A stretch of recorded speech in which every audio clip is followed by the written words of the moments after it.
नमस्कार दोस्तों, आज हम बात करेंगे इकोनॉमिक्स के बारे में, जिसमें हम आज जानेंगे कि कौन कौन से बैंक आरबीआई की शेड्यूल 2 में सूचित किए गए हैं। उन बैंकों के बारे में हम थोड़ी सी जानकारी लेंगे। तो हम देखते हैं कि विभिन्न सेक्टर के बैंक, जैसे कि पब्लिक सेक्टर, प्राइवेट सेक्टर, इसके साथ साथ पेमेंट बैंक भी होते हैं, रीजनल रूरल बैंक यानी सहकारी जो बैंक होते हैं, इसके साथ साथ आपके फॉरेन बैंक, कुछ इस प्रकार के बैंक आरबीआई की शेड्यूल 2 में रखे गए हैं। और शेड्यूल 2 के अंतर्गत रखे हुए बैंक हम देखते हैं। जब पब्लिक सेक्टर के बैंकों की बात करते हैं तो इसमें हम पाते हैं पहला बैंक बैंक ऑफ बड़ौदा, दूसरा bank bank of India, central bank of India, Indian bank, PNB, UCO bank और इसके साथ साथ कैनरा बैंक। यह कुछ पब्लिक सेक्टर के फेमस बैंक हैं जो कि आरबीआई की शेड्यूल 2 में रखे हुए बैंक हैं। फिर इसके बाद हम जानेंगे कि प्राइवेट सेक्टर के कौन से बैंक होंगे जो कि आरबीआई की शेड्यूल 2 में रखे गए हैं।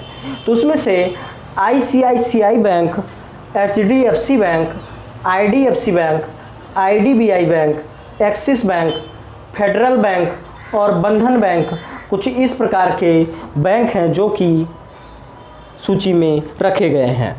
अब देखते हैं कि पेमेंट बैंकों की श्रेणी में फिनो पेमेंट बैंक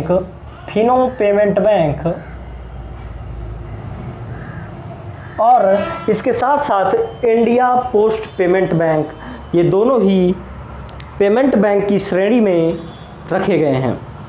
इसके बाद रीजनल रूरल बैंक की बात करते हैं, जिन्हें हम आरआर बीज कहते हैं, आरआर बीज। और ये बैंक है आपका इलाहाबाद यूपी ग्रामीण बैंक, जिसे हम आज आर्यावर्त बैंक के नाम से जानते हैं। इसके साथ साथ यूपी ग्रामीण बैंक और बड़ौदा यूपी बैंक, इस प्रकार से कुछ 3 बैंक जो कि प्रमुख रूप से हैं वो रखे गए हैं। इसके अलावा भी बहुत सारे बैंक आपके शेड्यूल 2 में रखे हुए हैं। फिर हम देखते हैं फॉरेन बैंकों की श्रेणी में बैंक ऑफ अमेरिका जो प्रसिद्ध बैंक है, और डीबीएस बैंक। इसके अलावा भी अन्य बैंक इस श्रेणी में हैं, लेकिन यह कुछ प्रमुख बैंक रहे जो आपने आरबीआई शेड्यूल